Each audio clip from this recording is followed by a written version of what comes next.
Accurso, and I am a potter. Some potters try to make things that have never been made before. I make pots that have been made for thousands of years. Simple pots like this mug that I've had for 25, 20, maybe 28 years. Very simple. I like to use it, put my mouth to it, drink from it. It works. Speaking of mugs, I like to collect mugs. I buy other potters' mugs, or sometimes I find them in secondhand stores like this one. I thought that was a pretty good mug, so I got it. This mug, I saw another one just like it in a secondhand store, so I bought it too. First thing I do when people come over is I say, come on over, pick out a mug. And that's part of the fun of entertaining. They grab a mug and we enjoy a beverage. Platters hanging on the wall behind me. We take them down for Thanksgiving, carved turkeys, or big displays of fruit, meats at parties. These larger pieces, they're a whole bag of clay. A bag of clay comes in 25-pound chunks. Teapots. We have a little collection and we use them, as you saw at the beginning of the video. Teapots challenge the potter in every way. You have to throw a cylinder. It's a covered jar. It's got a lid. You have to attach a spout. The spout has to work. Little lug handles. Little hole to let the steam come out. It's got everything. And it really, really works. Let's go out to the studio. There are 36 steps to making pottery. That's what I've come up with anyway. Basic ones are you have to throw the pot, then you have to let it dry enough to trim the pot, and then you have to let it get bone dry and then bisque the pot, and then wax the bottom and put glaze on it and then take it out. But there are many more steps.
I'm going to unload or finish unloading the bisque kiln.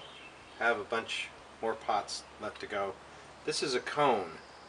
It's something that tells me that the pots are fired to the proper temperature. In this case, it's 1947 degrees. Small bowl, casserole.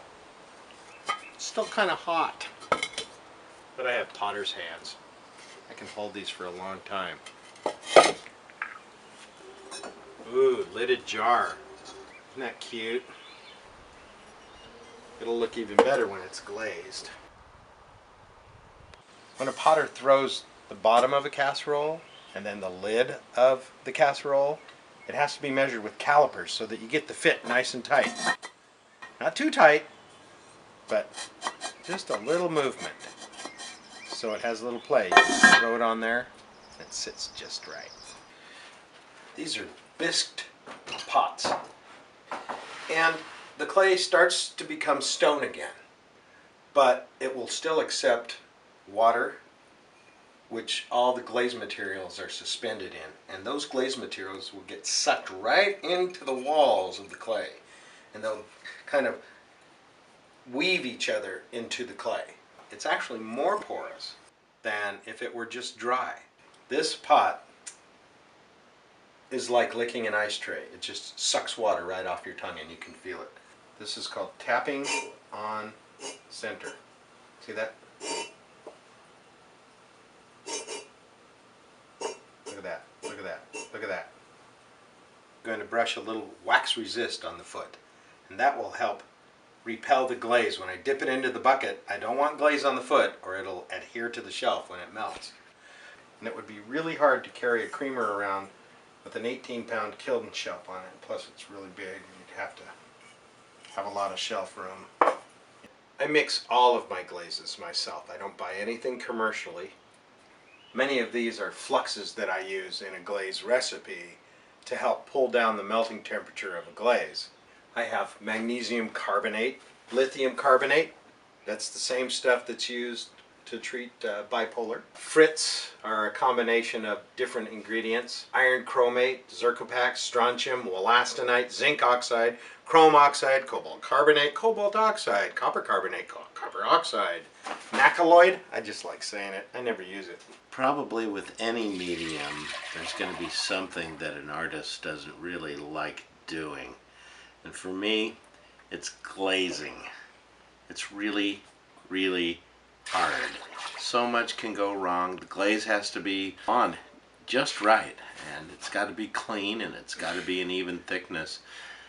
Just the slightest bump and you can chip the glaze off. Loading it in the kiln, setting it on the wear board before you bring it out to the kiln, or you can drag the edge of a sponge over an area you've just glazed. Opening the kiln can be very exciting, but it can also be filled with lots of anxiety. You can open the kiln and see beautiful things, or you can see things that went really, really bad. When you're glazing a piece, say a lidded jar or a teapot, you want to get the glaze just as close as you can to the other piece that's resting on it without gluing it together. And I've had lids stick to the main pot. I've had the pot stick to the shelf. There are drips, crawls, runs, cracks, bloats, warps, you name it. But when it works, it's stunning. For me, pottery has always been a place I can come back to. It's like when I make a cup or a bowl, somehow I've healed something. I've made something better. I've created a capacity. You can eat and drink and cook in anything I make, and that makes me feel better. I love sitting at the wheel. I always know what I'm gonna make. It's never a surprise. And things can go terribly wrong and I lose pieces, but in the end I'm finding myself when I find the center.